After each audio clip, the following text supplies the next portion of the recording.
You've worked across a broad spectrum of energy areas, including as part of the US Environmental Protection Agency and as a technical advisor to major oil and gas corporations. What are the primary technical skills that you have applied across your career to date to be able to work across all these diverse areas? That's a hard question, but I'm going to answer it very broadly. And so, Sure.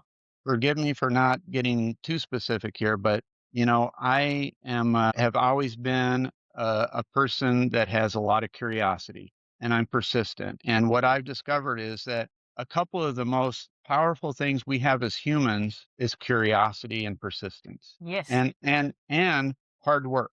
So I grew up on a dairy farm. The cows, they got to get milk twice a day, 7 days a week. It doesn't, you don't get a day off.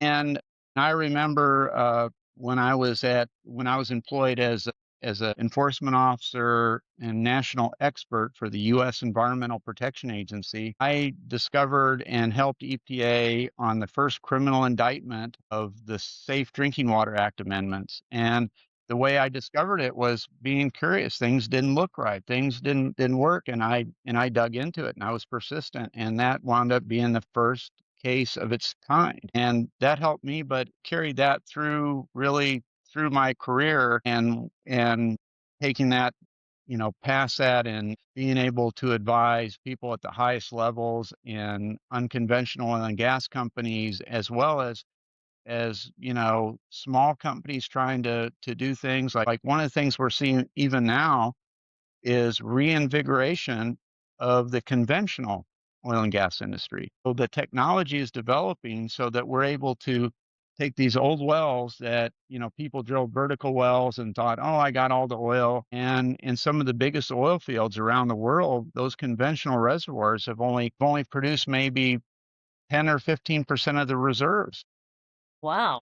Now we're going back in using shallow horizontal wells and technology that really kind of developed through the unconventional industry and turning those things around. So we've been able to take, radius horizontal wells from vertical wells. So we did some work here over the last couple of years on wells drilled in 1905, re-entered them with short radius horizontals, and took production from less than a barrel a day to 50 barrels a day. Wow. Wow. That's amazing.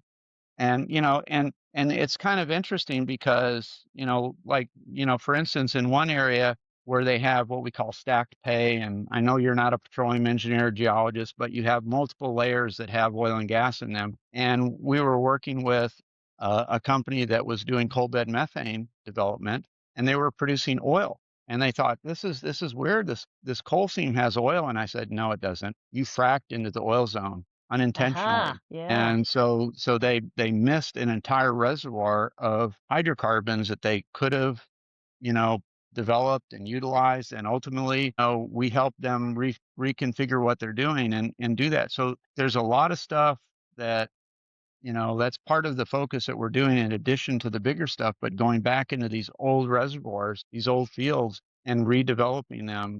There's so many places around the world that have immense unknown Untapped or oil. untapped oil that they just assumed was wrong. And that's where you got to get curious. Why does this work? Like we had one field that we're looking at that was developed initially by Standard Oil in 1930, and it's a faulted block system. And in 1930, we didn't have 3D seismic. And we encouraged the client to do that. We found 4 untapped fault blocks, and these were wells in the initial fault blocks that came in at over 2,000 barrels of oil a day. And now you have, because of technology, and you can go into some of these old fields and go, they didn't have any of this then. And now you can come in and do some amazing things. And it's interesting that even the new unconventional industry, they get so focused on we're drilling all these wells in this one spot, and yet they have these other things that they could develop that could be significant that they just haven't even looked at. So